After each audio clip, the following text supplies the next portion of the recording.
Vamos lá então? 22º domingo do tempo comum. A primeira leitura do livro do profeta Jeremias, capítulo 20 do profeta Jeremias. Um capítulo muito importante para a nossa fé, né? E na realidade esse é um capítulo que vale a pena a gente ler completo, para entender até o pano de fundo que está por trás aqui. Nós estamos aí provavelmente ali pelo ano 586. Está o exílio da Babilônia batendo na porta ali, né? E é isso que Jeremias tá contando para a gente, né? Seduziste-me, Senhor, e deixei-me seduzir. Um termo bonito, né? Seduziste-me, né? Foi atraído, foi convencido, foi encantado, né? Foste mais forte, tiveste mais poder. Tornei-me alvo de irrisão o dia inteiro, todos zombam de mim. Todas as vezes que falo, levanto a voz, clamando contra a maldade e invocando calamidades. Vejam aí, é a mesma história da semana passada, quando a gente leu o capítulo 22 do profeta Isaías, né? Ali estava a invasão dos assírios batendo na porta e aqui a invasão dos babilônios. E o que faz o profeta? O profeta, pelo conhecimento de Deus, pela experiência de Deus que ele tem, né, pela teologia que ele enxerga, ele obviamente está alertando Israel. Porque o que aconteceu? Israel também tentou, depois de ter feito uma promessa ao império, né, ao imperador Nabucodonosor aqui, né, o rei da Babilônia, jurou fidelidade e obviamente não cumpriu, depois quis escapar. E o que acontece quando você jura fidelidade a um imperador e você não cumpre? Ele acaba com você, né? Assim como o Império Assírio fez na semana passada, nessa semana a gente vê um outro império fazendo a mesma coisa e um profeta denunciando, avisando isso, né? É interessante que Jeremias fala, obviamente, pela experiência que ele tem. Então, é uma visão teológica, né? Claro que por trás disso está também uma desobediência, está a idolatria, né? Está a aproximação com outros deuses, e ele vem denunciando isso.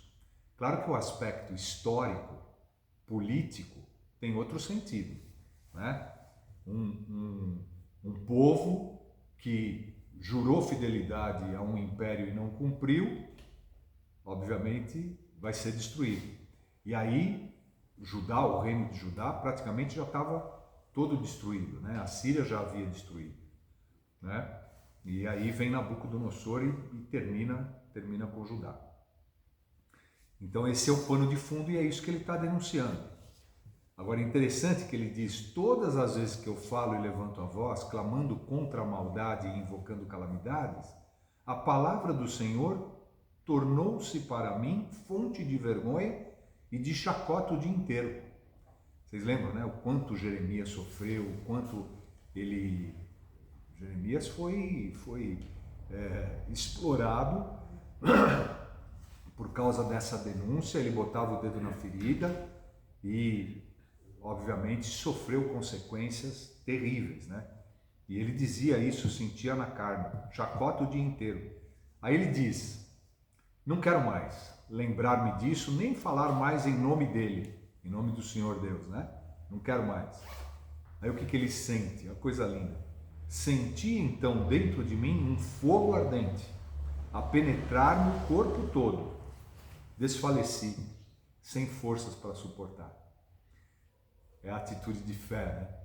Uma vez você, sabendo o que é o direito e a justiça proposto pelo Senhor Deus, pelo Deus de Israel, e você, uma vez tendo denunciado, não adianta que quando você vai querer escapar, mesmo ele tendo sofrido tudo que sofreu, chacota, gozação, né? Apanhou, mesmo tendo sofrido, ele tenta escapar, mas um fogo ardente a penetrar meu coração todo. Desfaleci sem forças para suportar. O que a fé verdadeira é capaz de fazer quando a gente decide ir pelo... Obrigado. Quando a gente decide ir pelo caminho do direito, da justiça, de denunciar a exploração, não adianta, né? Por mais que você queira escapar, por mais que você sofra, fica lá a tua consciência dizendo, né? E ele chama isso do amor de Deus, um fogo ardente a penetrar meu corpo todo. Coisa linda. Salmo, né? Também lindo, né? Minha alma tem sede de vós, como terra sedenta, ó meu Deus. Um exemplo, né, para a terra de Israel, que fica sedenta por chuva, né? Terra cheia de deserto, e quando a chuva vem, a terra está sedenta, ela está trincada, e ele chama essa imagem, mostra essa imagem como a alma, né? A alma de quem tem fé. Sois vós, ó Senhor, meu Deus, desde a aurora ansioso vos busco, né? O dia inteiro, né? E a minha alma tem sede de vós, a minha carne também deseja como terra sedenta e sem água. Quero, pois, vos louvar pela vida e elevar para vós as minhas mãos. A minha alma será saciada, como em grande banquete de festa. Cantará a alegria em meus lábios, ao cantar para vós o meu louvor. Essa imagem, né, de levantar a mão para o céu, sabendo que o socorro vem de Deus, né? Coisa linda essa imagem. E a confiança, né? Para mim foste sempre um socorro. De vossas asas à sombra eu exulto, né? Aquela imagem de Deus como a águia protetora, né? Que abre as suas asas para proteger o seu ninho, para proteger os seus filhotes. Minha alma se agarra em vós, com poder vossa mão me sustenta. Confiança, né? Coisa linda. Segunda leitura. Curtinha, mas contundente, né? Forte. Os 2 primeiros versículos do capítulo 12. Pela misericórdia de Deus, eu vos exorto, irmãos, a vos oferecerdes em sacrifício vivo, santo e agradável a Deus. Esse é o vosso culto espiritual. Olha, um culto espiritual, né? Um modelo de culto espiritual que São Paulo nos exorta, né? Não vos conformeis com o mundo. A ligação com a primeira leitura aí. Não vos conformeis com o mundo, mas transformai-vos. Transformai-vos, renovando vossa maneira de pensar e de julgar, para que possais distinguir o que é vontade de Deus. Isto é, o que é bom, o que lhe agrada, o que é perfeito. Né? Um desafio à transformação interior, a partir da fé. São Paulo fala, obviamente, a partir da fé no Cristo morto e ressuscitado, né?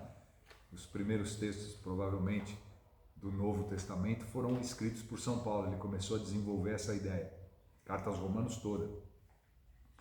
Ou seja, a transformação pessoal que somos desafiados a ter a partir da nossa fé em Jesus morto e ressuscitado. E o link com a primeira leitura. Aquilo que São Paulo nos sugere aqui é exatamente o que Jeremias faz lá na primeira leitura. E o Evangelho, né? Vejam que o Evangelho começa no versículo 21 do capítulo 16, que domingo passado terminou com Pedro como imagem corporativa da igreja, afirmando: tu és o Messias, tu és o Filho de Deus, não é?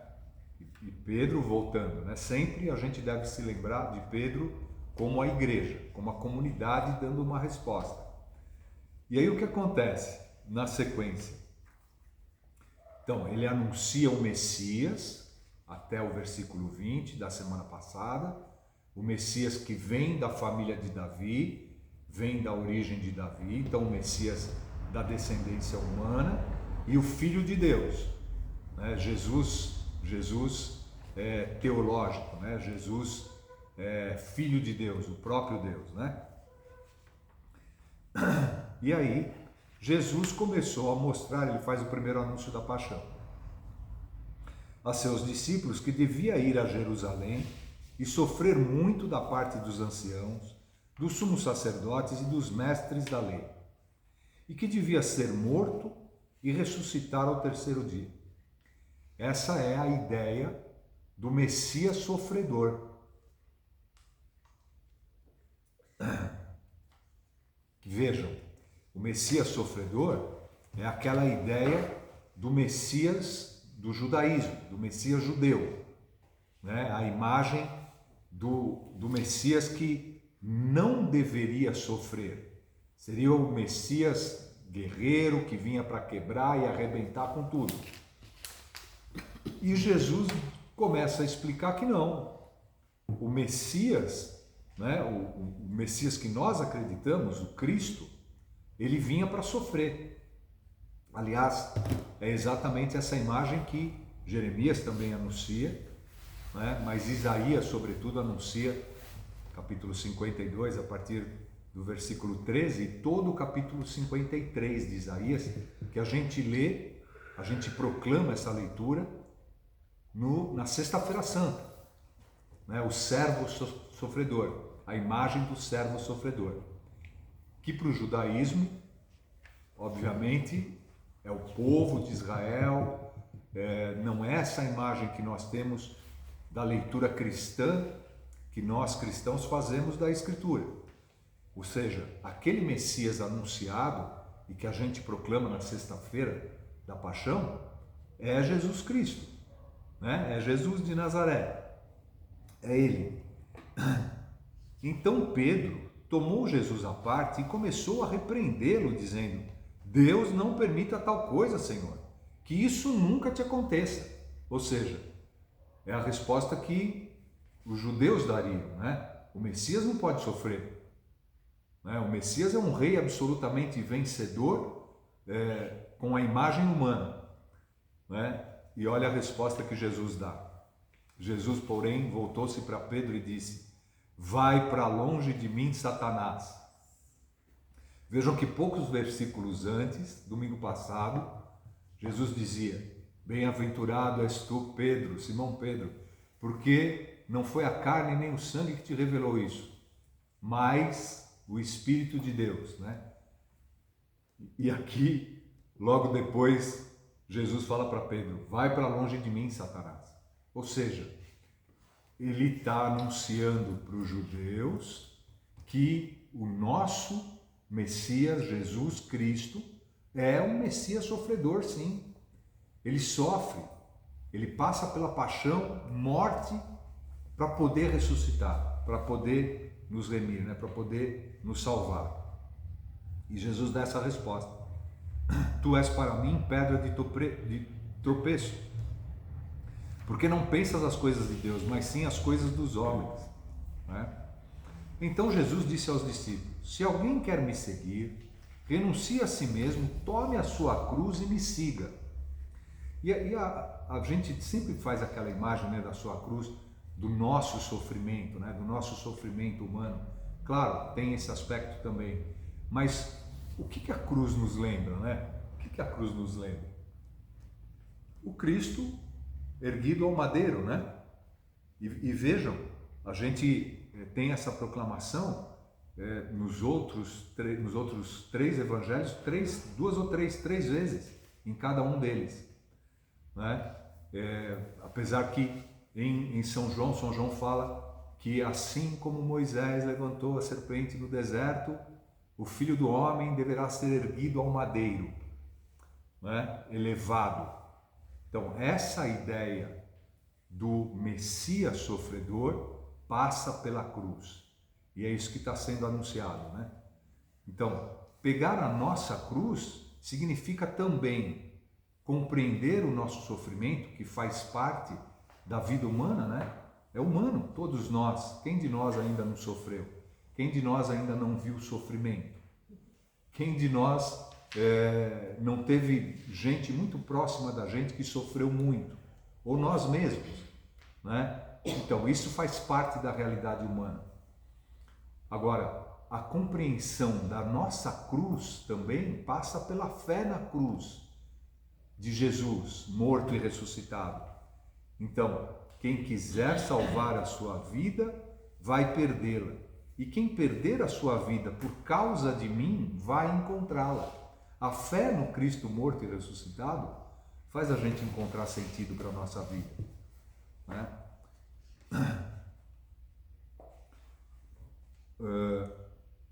De fato, que adianta o homem ganhar o mundo inteiro, mas perder a sua vida? O que poderá alguém dar em troca da sua vida? Né? O mundo inteiro, este mundo, né? Os rabinos fazem essa leitura de forma bastante interessante, né? Este mundo e o mundo que virá, o mundo vindouro. E a gente encontra essa imagem também nas Escrituras. Esse mundo que a gente conhece, que é a humanidade cheia de sofrimento, né? O que adianta a gente ganhar este mundo, mas perder a vida, se a gente não tiver a fé no Cristo morto e ressuscitado, Ele como primícias da ressurreição, que também há de nos ressuscitar, né? E aí sim, a gente vê sentido no nosso sofrimento, né? E é só olhar ao redor, né? Se alguém de nós ainda não sofreu, olha um pouquinho para o lado e vamos entender o que está acontecendo. Olha o que está acontecendo no Brasil hoje. Porque o Filho do Homem virá na glória do seu Pai com os seus anjos, e então retribuirá a cada um de acordo com a sua conduta. O próprio São Mateus, lá no capítulo 25, né? É muito interessante aquela ideia do último julgamento, né? E essa eu penso que é uma ideia muito forte para a nossa liturgia desse final de semana. Aquilo que Jeremias está anunciando e que a resposta da fé que ele dá passa pelo testemunho, que São Paulo confirma na primeira leitura, que o Salmo nos diz, né? Minha alma tem sede de vós. E o Evangelho nos diz, não adianta a gente ter o comportamento como humano que todos nós temos. Pedro teve domingo passado e nesse domingo ele rejeita a ideia do sofredor, do Messias sofredor. Não, o nosso Messias é aquele que passa pela cruz, Jesus Cristo, e é a nossa resposta de fé. O que Jesus nos ensinou? O que ele propõe? A partir da fé que nós temos é que a gente vai ter o comportamento de um Jeremias de São Paulo na nossa vida, na nossa família, na nossa comunidade, a partir da fé no Cristo morto e ressuscitado, esse Jesus que é anunciado para nós. Vamos refletir sobre isso?